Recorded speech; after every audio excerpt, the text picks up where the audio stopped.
Developing Aristotle's thinking with your book, Everything is Miscellaneous. Can you simply describe for our viewers what it is about? What are you challenging? Aristotle is a very important figure. So, yes. And in some ways I'm reporting on the web's challenge to Aristotle. It's a challenge that's been growing for many, many years. It's certainly not new or entirely new. We come from a tradition that assumes that there is an order to the universe. And we moderns have generally said, well, no, that's not quite right. But we still act as if there is a single order.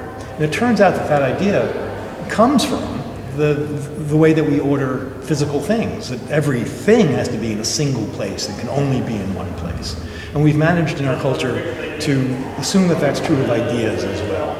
That we organize our ideas as if they were shoes in a shoe store, where everything has to be in one spot. Well, we've known for a long time that's not exactly right. That can't be right. But because we've depended upon physical objects, books in particular, to communicate and preserve our knowledge and our culture, that's played into the idea that there's a single right way to proceed. There's a single way that the world is ordered.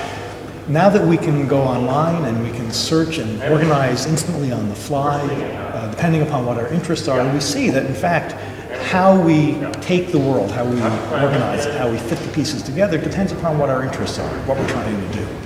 We've sort of known that for many years, but now on the web we do it all the time.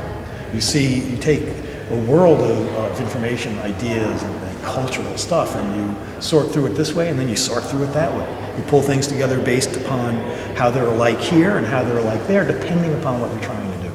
So the web has made irrefutable and quite obvious the fact that the ancient Greek and Aristotelian way of thinking that there is a single order to the universe simply isn't true of ideas, although it may be true of how we organize physical objects.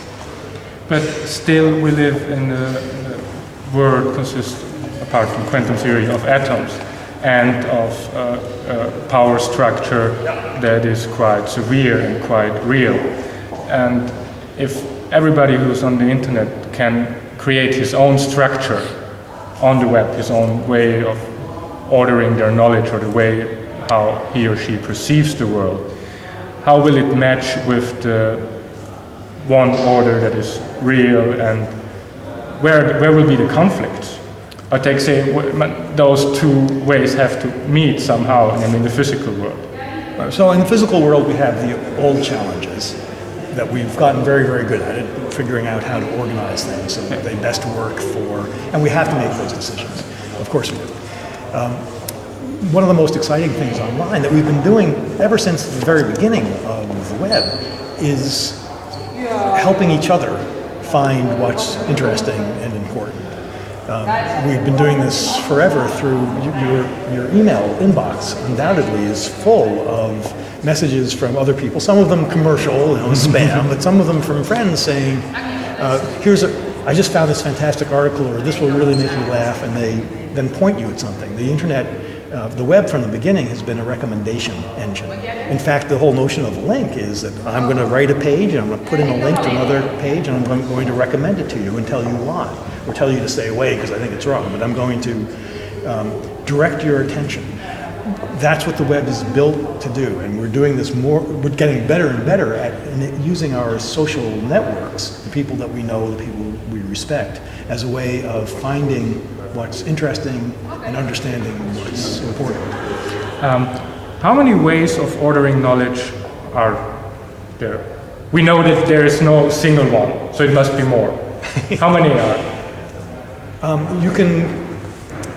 You can order the world by any set of likenesses, and there's no definite number of ways things can be alike. At the sensory level, there's an awful lot of ways, and I would say indefinite number of ways things can be alike, but things can also be alike in abstract ways that we invent. So it's not an infinite number, but it's an indefinite number, and it's way more than we could ever count or catalog. Okay, and the last question is with regard to newspapers and editors and journalists. How will their jobs, their role be redefined because they make or they create those what's on the front page, what is important, what should be in the news. How will their role be changed? What do you think, how their role in a virtual environment on the internet change? It's really hard to tell, in part because we're still publishing paper newspapers, and there will come a time at some point at which we're using portable electronic devices to read text, and that becomes the standard, at which point the newspapers are pretty much in the same situation as the music publishers are now, where the digital delivery of their content is the preferred way. We're not there yet. I assume editors and reporters have important skills. It's not something anybody can do. It's a genuine skill. The question is, what's going to be the economic model that will allow, two questions, I guess. What's the economic model that will allow us to continue having reporters and editors? And the second question is what role they will play within the ecology of the web. I think, for example, it's possible that reporting the news we want professional reporters, and we need professional reporters to be reporting the news. But that has already become something of a commodity. That is, at least in the US, much of the content of newspapers comes from Reuters, it comes from the Associated Press and the New York Times syndicated reports. That's more or less the definition of the commoditization of news. So we continue to have reporters, but the higher value stuff that the newspapers already count on selling isn't the reporting, it's the analysis, the helping us understand what the reporting is telling us. That value may not stay concentrated in the newspapers. It's already been spread out across the web, where you find, if I want to know about rulings of the Federal Communications Commission in the United States, the newspapers don't carry that in enough depth for my interest. I happen to be interested. There are a couple of bloggers.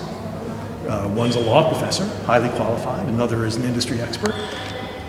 I read their blogs, and they are the experts that I'm turning to. So that expertise is being distributed across the web. It may be hard for newspapers to hold on to that as the center of their value. Yeah. Okay, quick question. What links would you not share? I wouldn't share most links, I think. Yeah? I don't, for example, I don't tag all that much. It's not out of principle. It's just, I'm too messy. I don't think enough to think, I want to preserve this page and tag it. So I'm constantly losing pages I want to go back to. Okay. Hey, thank you. Oh, thank you. Thank you. Very interesting.